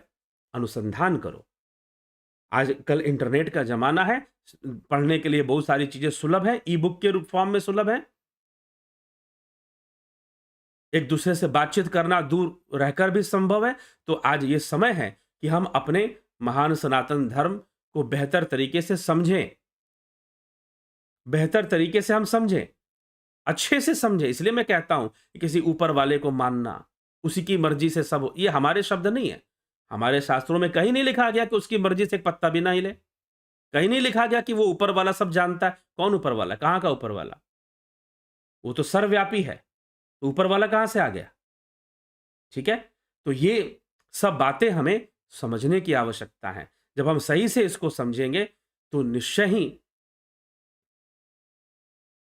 जो है हम अपने सनातन धर्म की वृद्धि करेंगे। नहीं तो फिर आपको कभी कोई अली मौला करा देगा, कभी कोई बाइबल पढ़ा देगा, कभी कोई कुछ समझा देगा, कभी कोई कुछ समझा देगा, और अपना जो सनातन धर्म है आपको कभी समझाएगा नहीं, आप दूसरों से ही तुलना करोगे। तो ये ऐसी बहुत सारी बातें हैं, बहुत सारी समस्याएं हैं समाज में। तो गुरु अनिवार्य है। गुरु निश्चय ही मोक्ष का मार्ग देता है, पार लगाने वाला है। वो काम जो देवता नहीं कर सकते, कर्ता करे ना कर सके, जो देवता नहीं कर सकते वो गुरु करके देता है। इसलिए गुरु का महत्व है। ठीक है, गुरु मुक्ति का मार्ग दे देता है, मुक्ति के लिए पुल बांध देता है। वो हमें मार्गी ब्रह्म ज्ञान का मार्गी बना देता है गुरु। ठीक, तो इसीलिए वो देवता नहीं करके दे सकते, इसलिए कहा गया है कर्ता करे ना कर सके गुरु करे सो। तो इस बात को समझिए। लेकिन आपने इसको जोड़ दिया चमत्कार से, गुरु जी चुटकी बजाएंगे और हो जाएगा कुछ भी। तो ऐसी ऐसी सोच रख के मत चलिएगा, भटक जाइएगा, बहुत भारी नुकसान में पहुंच जाएगा। मैंने देखा है यहां पर भावना के प्रवाह में लोगों ने अपनी जमीनें दान कर दी, ये दान पर अब पछता रहे हैं तो मैं जमीनें वापस कैसे ले आश्रम से। अब तो कर दी, इतना ताकत उनके पास है नहीं कि ले पाए। चलिए सप्तऋषि के बारे में, सप्तऋषि 7 ऋषियों को सप्तऋषि कहते हैं। अभी तो चर्चा हुई कि सप्तऋषि पार्वती जी की परीक्षा लेने आए थे, तब कहां थे? सुनना चाहिए था उसको। तो भीमराव पुरभाजी सूर्यवंशी जी, बहुत अभिनंदन है। रचना जी, सगर बदगुजार, सर क्या क्रिया योग ध्यान विपासना ध्यान, गीता में जो ध्यान है और विज्ञान भैरव में जो ध्यान है, इन सब में जो ध्यान बताया गया है सब श्वासों पर ही नहीं जी, श्वासों के परे है। आप ध्यान योग कोर्स ज्वाइन कीजिए, ये तो प्रणव साधना जो है आपको अव्यक्त अवस्था में ले जाती है, श्वासों के परे। कभी श्री श्यामाचरण लाहिड़ी महाशय को पढ़िए, उन्होंने इस बात की चर्चा की है। जो वास्तविक ध्यान है वो श्वास बियॉन्ड ब्रीदिंग है। बियॉन्ड ब्रीदिंग कैसे जाना है, बियॉन्ड ब्रीदिंग वाली अवस्था में कैसे पहुंचना है, वो ध्यान योग है। जो कोर्स होता है वो उस अवस्था में जाने की होती है। नीति सिन्हा जी, कुलदीप सिंह जी, राम विलास जी, रविशंकर जी, बहुत अभिनंदन। रविशंकर चौहान, पूनम सिंगला, मगन सुथार, कल्पना जी, परिवर्तन प्रकृति का नियम है, इसलिए उत्पत्ति स्थिति लय अपने आप ही होता है। बिल्कुल होगा। प्रत्युषा पवार जी, सत्येंद्र सिंह जी, ज्ञान आनंद जी, गुरु जी मैंने कृष्ण को अपना सखा बनाया और अगर मैं गड्ढे में गिरने जा रहा हूं वो मुझे गिरने देंगे कि वो मेरा प्रारब्ध है कि फिर दोस्तों प्रारब्ध है आपका। कृष्ण को आपने अपना सखा बनाया। गीता में जब कृष्ण कह रहे हैं कि कर्म, कर्म फल और कर्ता, इन तीनों में मैं हस्तक्षेप नहीं करता, तो आपको समझ में क्यों नहीं आ रहा? आपने जो कृष्ण की अवधारणा ली है वो अपने मर्जी से ले ली है। शास्त्र वैसी धारणा लेने की बात नहीं करते। कृष्ण तो साफ साफ कह रहे हैं कि कर्म, कर्मफल और कर्ता, इन तीनों में मैं हस्तक्षेप नहीं करता। तो क्यों आप ये आशा लगा के बैठे हैं कि आपका सखा आएगा और बचा लेगा? क्यों आशा? प्रारब्ध में गिरना है तो गिरना है। आप अपना प्रायश्चित कर्म कीजिए, आप अपना पुण्य बढ़ाइए। आप पूजा आदि कर्म करके, भक्ति करके अपना पुण्य बढ़ाइए, अपनी तपस्या बढ़ाइए। हो सकता है कि आप गड्ढे में गिरने से बच जाएं। ठीक है। मुक्तेश्वर धाम जी, अभिनंदन है। अनस्टॉपेबल सक्सेस लाइफ, अभिनंदन है। जयेश पटेल जी, वैम्पायर गेमिंग, गुरुजी कृष्ण भगवान कहते कि तुम कर्म करते रहो, फल की इच्छा मत करो, फल देने वाला मैं हूं ना। ये नहीं कहा कि मैं हूं। ये किसने कहा कि वो फल देंगे? भगवान ने ये कब कहा कि मैं फल दूंगा? जी नहीं। ठीक। तो ऐसा नहीं समझना चाहिए। कर्मण्यवाधिकारस्ते मा फलेषु कदाचन। कर्म क... हे अर्जुन, कर्मण्यवाधिकारस्ते, तेरा कर्म मात्र में अधिकार है, फल में कदाचित नहीं, कदाचन, कदाचित तेरा अधिकार नहीं है। लेकिन कृष्ण ने यह नहीं कहा कि मैं फल दूंगा, नेवर। ध्यान रखिएगा, कृष्ण किसी को कर्मों का फल नहीं देते। यह प्रकृति ही कर्म करवाती है, प्रकृति ही कर्मों का फल देती है। तीसरा अध्याय श्रीमद् भगवद गीता। गीता को लेकर और कृष्ण को लेकर इतना कंफ्यूजन है, इतना कंफ्यूजन है कि पूछिए मत। इसलिए मुझे लगता है कि अगर चैनल पर सिर्फ गीता की ही बार बार रिपीटेडली व्याख्या करें तो भी शायद कितने लोग समझ पाए। और मुझे गीता को समझने में कितने वर्ष लगे हैं, क्योंकि मैं भी कहीं ना कहीं गुरुओं की व्याख्या ही ढूंढता रहता था कि फलाने गुरु जी गीता के बारे में क्या समझा रहे गीता। लेकिन एक समय मेरा यह मोह भंग हो गया कि नहीं, अब बिल्कुल गीता का शाब्दिक अर्थ निकालेंगे, थोड़ा संस्कृत का ज्ञान बढ़ाएंगे। कोई रुचि नहीं थी संस्कृत भाषा में, लेकिन थोड़ा थोड़ा बढ़ाते गए, ज्ञान बढ़ाते गए, और एक एक श्लोक पढ़ेंगे। कहीं से कोई गुरु जी ने सुना दिया, रट्टा मारने वाला काम नहीं। एक एक श्लोक पढ़ेंगे और एक एक श्लोक पढ़कर समझेंगे कि कहा क्या जा रहा है, लिखा क्या जा रहा है। ठीक है। तब इसीलिए गीता और कृष्ण को लेकर इतना, कृष्ण काहे तुमको गड्ढा से बचाने आएंगे? भाई नहीं आएंगे, मत इसकी चिंता करो। तुम अपने कर्म को मजबूत करो, अपने आप को कर्मवान बनाओ और मजबूत बनो। ठीक है। चलिए, जयेश मुक्तेश्वर धाम, जयेश पटेल वैम्पायर, अनस्टॉपेबल, प्रशांत यादव, आज के समय पे क्या भविष्य सच में देखा? हाँ, भविष्य देखा वो एक अलग विषय है। भविष्य देख पाना, भविष्य का अंदाजा तो ज्योतिष से भी लगाया जा सकता है, देख पाना एग्जैक्टली अलग विषय है। कोई सिद्ध, कोई ध्यान योगी सिद्ध पुरुष हो जिन्होंने काल के साथ संयम किया हो, काल की गति में जिन्होंने, इसकी चर्चा महर्षि पतंजलि ने लिखा है योग सूत्र के विभूति पाद में। जिन्होंने काल के साथ संयम किया हो। काल क्या है? परिवर्तन। परिवर्तन का जो सिद्धांत है यही तो काल का निर्माण करता है। परिवर्तन नहीं होगा तो भूत कहां से होगा, वर्तमान कहां से होगा और भविष्य कहां से होगा? तो जिसने उसके साथ संयम किया है, जैसे योगी ने, वो भविष्य देख सकते, एग्जैक्टली देख सकते हैं कि क्या होने वाला है। दयानंद जी, बहुत अभिनंदन। राम विलास जी,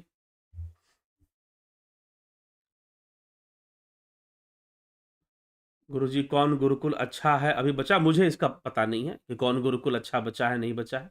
आप ढूंढिए, अनुसंधान कीजिए अपना। आपको अगर गुरुकुल ही ढूंढना है तो देवता तो कृपा करते हैं, सत्य है, इस पे चर्चा हो चुकी। दिव्य दृष्टि किसकी खुलती है? ध्यान योग से खुलती है। आप कहाँ से हैं? हम भारत भूमि से हैं और भारत भूमि की ही चर्चा करते हैं, सनातन संस्कृति से हैं और कहाँ से हैं? तभी तो जो चर्चा करते हैं, आपको पता होना चाहिए। चलिए ठीक है, तो अब आगे बढ़ेंगे, समय का ध्यान रखते हुए, समय भी काफ़ी हो गया है, तो कल फिर 9 बजे हम लाइव चर्चा में मिलेंगे। मानस की चर्चा आगे बढ़ रही है, तो उसी का कोई विषय होगा और भी कोई दूसरा विषय भी हो सकता है, लेकिन फिलहाल हम उसी विषय को आगे बढ़ा रहे हैं, तो संभवतः उसी विषय पे चर्चा होगी और उस चर्चा को तो आगे बढ़ाना ही बढ़ाना है, पूर्ण करना है मानस की चर्चा को। उसके अंदर छुपे हुए आध्यात्मिक हीरे मोती जो है उसको निकाल कर सामने ले आना है और समझना है।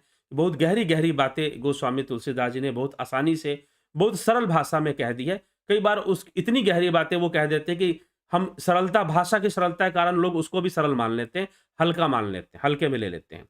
वैसा नहीं, तो उसमें वैसा नहीं लेना चाहिए, समझना चाहिए। चलिए, बहुत-बहुत आभार आप सभी का जुड़ने के लिए, मिलने के लिए। देखिए, मैंने जो भी यहाँ पर बात बताई देवताओं के बारे में, कर्म के बारे में, मीमांसा शास्त्र के बारे में, मैंने जो अध्ययन और मेरी जो समझ है, 2 चीज़ें हैं, इसमें मेरा अध्ययन भी है, मेरी साधना भी है, मेरी उपासना भी है, जो मैं साधना ध्यान करता हूँ, वो भी उसमें इस उसकी उससे भी जो समझ पैदा होती है, वो भी उसका भी योग है उसमें, मेरे अध्ययन का भी योग है उसमें और कुछ प्रारब्ध का भी मेरा योग है, तभी मैं कर पा रहा हूँ कुछ।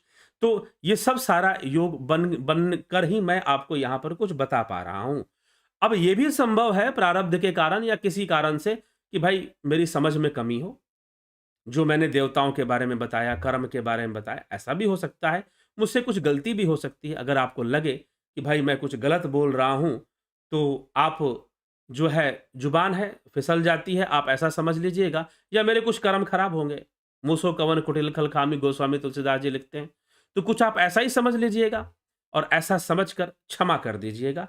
तो वास्तव में मीमांसा की मूल विचारधारा का अध्ययन करते हुए और शास्त्रों का, गीता का अध्ययन करते हुए जो मुझे बातें समझ में आई है कि भगवान ने कहीं पर भी देवी-देवताओं का खंडन नहीं किया है। सांसारिक संदर्भ में उन्होंने उचित माना है, सही माना है उसे। हाँ, जहाँ मोक्ष की प्राप्ति है, परमात्मा की प्राप्ति है, परमधाम की प्राप्ति है, तद्धाम परमम मम। जहाँ परमधाम की प्राप्ति वो देवताओं के माध्यम से संभव नहीं है। ठीक है? तो ये कृष्ण ने बताने की कोशिश की है। तो चलिए, इसी के साथ मैं यहाँ पर विराम दूँगा और विराम देकर जो है विदा लेता हूँ आपसे।